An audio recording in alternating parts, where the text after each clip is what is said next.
Hello बच्चों, आज हम करने वाले हैं गणित की वर्कशीट नंबर 4 कक्षा 8 के लिए 29 सितंबर 2020 की। आज हम इस वर्कशीट में पढ़ेंगे परिमेय संख्याओं की जमा और घटा।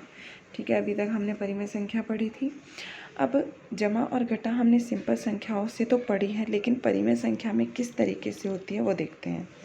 देखो बच्चों, आपको पता है परिमेय संख्या किस तरीके की होती है। इस तरीके से होती है, अगर आपको कोई संख्या दी है और उसके बटे में 1 लिख दिया है तो वो क्या बन गई है, परिमेय संख्या।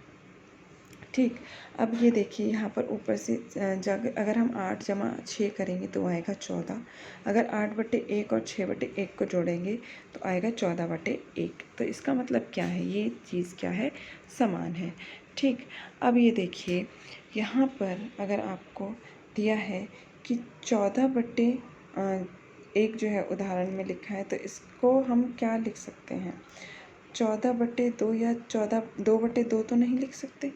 ठीक है, हमेशा अगर आपको कोई संख्या दी हुई है, सिंपल संख्या दी हुई है, जैसे यहाँ 14 दी हुई है, तो इसके बटे में हमेशा आप 1 तो लिख सकते हैं, लेकिन कोई और संख्या नहीं लिख सकते।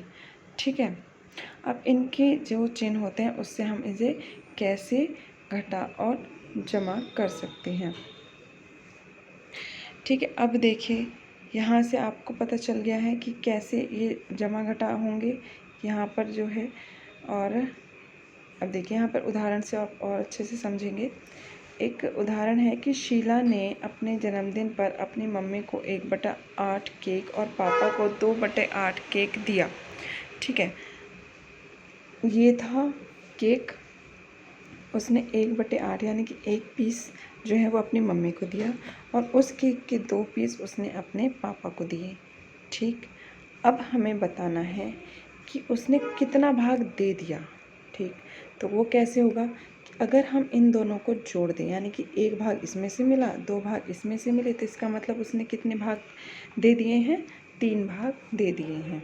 ठीक, और अगर हमें ये पता लगाना है कि शीला के पास कितना केक बचा है, तो वो हम कैसे पता लगाएंगे। ये देखिए, एक पूरा केक था उसके पास। ठीक है, यानी कि 8 पीस थे केक के, तो 8 में से 8 पीस उसके पास थे। अब उसने कितने दे दिए, 1 मम्मी को दे दिया है और 2 पापा को दे दिए हैं, तो 3 भाग दे दिए हैं। तो हमारे पास दिखाई दे रहे हैं कि उसके पास अब कितने पीस बचे। 3 भाग देने के पास ये वाले जो पीस हैं उसके पास बच गए, इनको हमने छायांकित कर दिया है, तो हमें पता चला है कि 5 भाग उसके पास बचे हैं। अब आप ये देखेंगे, ये जो ऊपर वाली संख्या होती है ये वाली, इसको हम बोलते हैं अंश, और नीचे वाली जो संख्या होती है इसको बोलते हैं हम हर। अगर आपका हर हमेशा समान है तो आप बहुत ही सिंपल तरीके से अंश को घटा सकते हैं। ठीक है, अब देखिए और आगे देखते हैं दूसरा उदाहरण। अगला उदाहरण जो है वो है, रीता ने एक चॉकलेट खरीदी, 10 टुकड़े थे जिसके अंदर। रीता ने 2 टुकड़े तो श्याम को दे दिए और मीना को 3 टुकड़े दे दिए। ठीक है, एक ही चॉकलेट है जिसके 10 टुकड़े हैं। अगर एक बार उसने 2 टुकड़े दे दिए और फिर दूसरी बार 3 टुकड़े दे दिए, तो अब उसके पास से कितने टुकड़े जा चुके हैं, अब हमें ये बताना है। ठीक है, तो अब अगर हम देखें तो 2/10 और 3/10, 10 में से ही तो गया है, 10 में से ही गए हैं 2 टुकड़े और 10 में से ही गए हैं 3 टुकड़े। ठीक, अगर अब हम इनको जोड़कर देखेंगे तो ये क्या आ जाएगा, यहाँ पर आ जाएगा आपका 10 और ये जो है आपका रह जाएगा यहाँ पर 5। ठीक है, तो आप यहाँ पर बहुत आसानी से क्या कर सकते हैं, 5 भागों को यहाँ से छायांकित कर सकते हैं।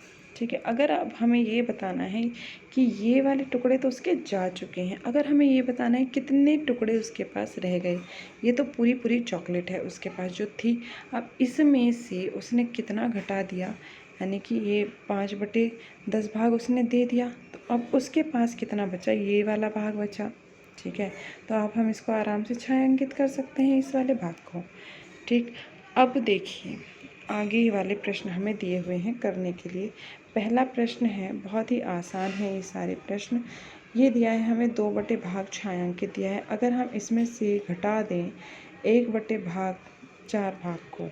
ठीक है, इसमें भी 4 भाग हैं आपके, इसमें भी 4 भाग हैं आपके। ठीक है।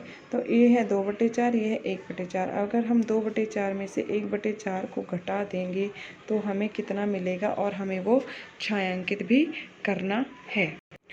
ये देखिए आप यहाँ पर देख सकते हैं, ये हमने कर लिया है छायांकित भाग, और ये घटाना है हमें।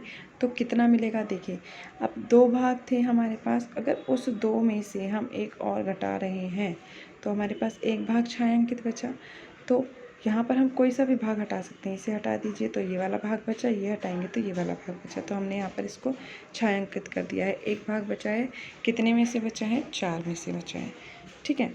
अब अगला प्रश्न जो था उसमें इसमें दिया हुआ था हमें कि 5 में से 4 भाग छायांकित हैं और 5 में से इधर 3 भाग छायांकित हैं। अगर हम इन सबको जोड़ दें तब क्या आएगा, ये देखिए यहाँ पर 4 भाग ये वाले और 3 भाग ये वाले, तो कितने भाग छायांकित होने चाहिए, 4 इधर से और 3 इधर से, 7 भाग छायांकित होने चाहिए। तो हमने क्या किया, एक पूरा बॉक्स छायांकित हो गया, क्योंकि इसमें कितने भाग थे, 5 भाग थे। ठीक है, तो 5 ये वाले भाग और 2 इसके भाग। ठीक है, तो अब हमारे पास कितने भाग छायांकित हो गए, 7। तो आंसर आया हमारा 7/5। ओके, आई होप आपको ये वर्कशीट बहुत अच्छे से समझ में आ गई है। मिलते हैं अगली वर्कशीट में।